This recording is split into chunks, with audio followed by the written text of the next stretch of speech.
Hello guys, இந்த வீடியோவில் நம்ம எதை பற்றி பார்க்க போகிறோம்னா அண்டர் வேல்யூடில் இருக்கும் ஒரு லார்ஜ் கேப் ஸ்டாக்ஸை பற்றி தான் நம்ம இதில் பார்க்க போகிறோம். சரி, வாங்க வீடியோக்குள்ளே போகலாம்.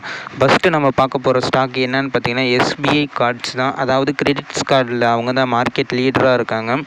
இப்போ நான் இதை காமிச்சிக்கிட்டு இருக்கேன்னு பார்த்தீங்கன்னா 2026 எவ்வளோ 200 மில்லியன் கார்டு கிரியேட் ஆயிரும், இஷ்யூ ஆயிரும்னு சொல்லியிருக்காங்க.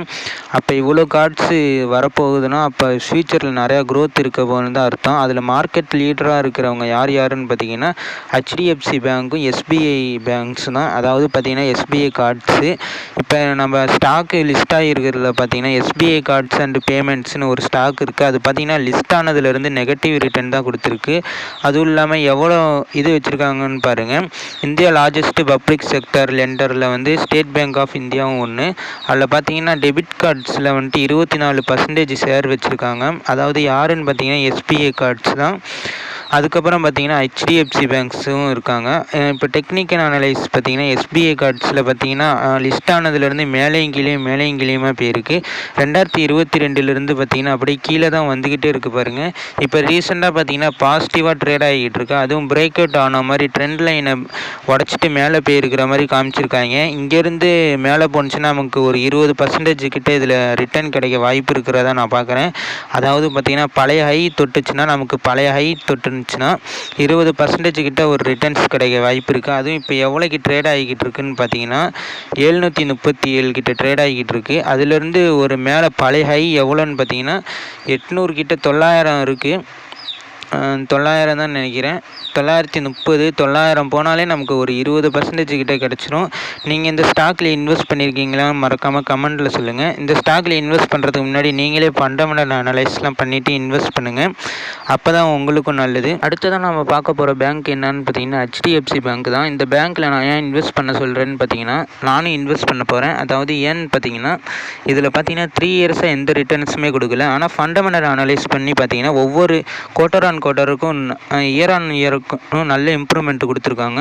இந்த ஸ்டாக்கோட ஃபண்டமெண்டல் அனலைஸ் பார்த்தீங்கன்னா வேறு லெவலில் இருக்கும். அதுவும் இல்லாமல் இந்தியாவில் இருக்கிற பெஸ்ட் பேங்க்கில் ஒன் ஆஃப் த பேங்க்னால் அது HDFC பேங்க் தான். அதோட ஃபண்டமெண்டலுக்கும் டெக்னிக்கல் அனலைஸுக்கும் சம்மந்தமே இல்லாத மாதிரி இருக்கும். அதுவும் பார்த்திங்கன்னா 3 வருஷமாக எந்த ரிட்டர்னுமே தராமல் இருக்குது இந்த பேங்க்கு. இந்த மாதிரி ஃபண்டமெண்டலாக ஸ்ட்ராங்காக இருந்து டெக்னிக்கலாக லாஸ் எதுவும் நல்லா இல்லாமல் இருந்துச்சுன்னா ஒரு நாள் எப்படி இருந்தாலும் மேலே தான் போகுது. ஏதாவது ஒரு நல்ல நியூஸ் எப்போ வருதோ HDFC பேங்க்கில் அப்போ தான் இது வேறு லெவலில் ரிட்டர்ன்ஸ் கிடைக்க போகுதுன்னு நினைக்கிறேன். அப்புறம் ஐடி செக்டாரில் பார்த்தீங்கன்னா நிறையா ஸ்டாக்ஸ் இருக்குது. TCS அடுத்ததான் நம்ம பார்க்க போகிறது எதுவாக இருக்கும்னு பார்த்தீங்கன்னா இன்ஃபோசிஸாக தான் இருக்கும்.